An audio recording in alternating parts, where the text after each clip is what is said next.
Hello student, आज हम पढ़ते हैं माई हेवन पोइट्री। ठीक, माई मिस होता है मेरा, हेवन मिस होता है स्वर्ग,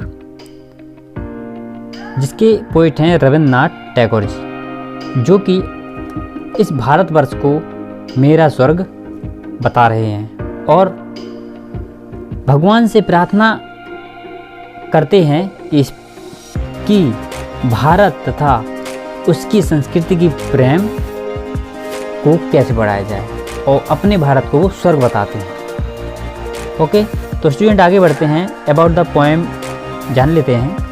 the poem my heaven draw the picture of an ideal country where people are literature and enjoy all type of freedom. They are liberal and broad-minded.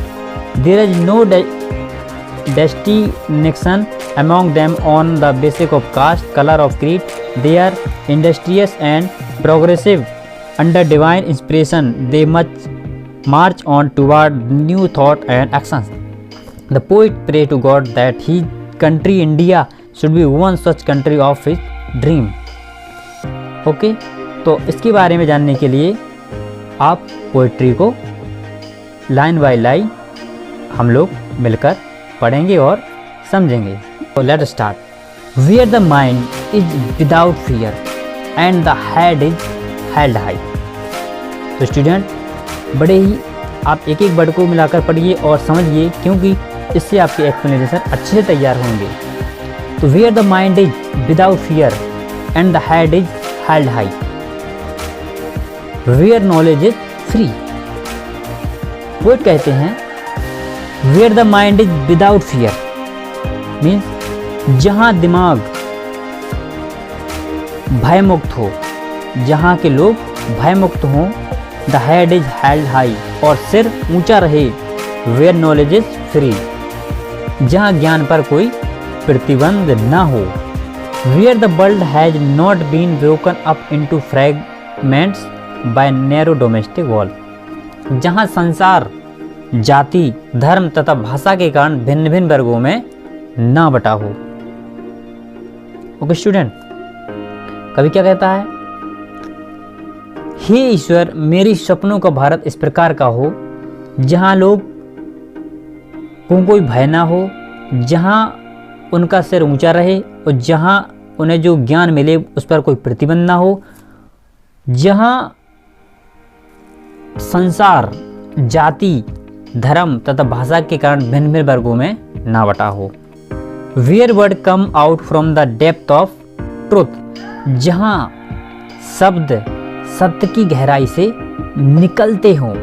Where word कम, जहाँ शब्द आते हों out from the depth of truth, सत्य की गहराई से निकलते हों। डेप्थ मीन्स गहराई, अर्थात लोग सत्य बोलते हों जहाँ पर पूर्णता की प्राप्ति हेतु लगातार प्रयास किए जाते हैं।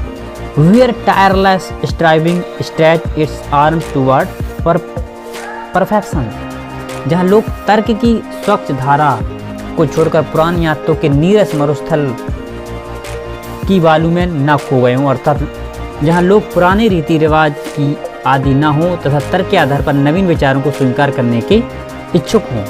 Where the clear stream of reason has not lost its way into the dreamy desert end of dead habit, where the mind is led forward by thee into ever bidding thought and action, into that heaven of freedom, my father, let my country awoke.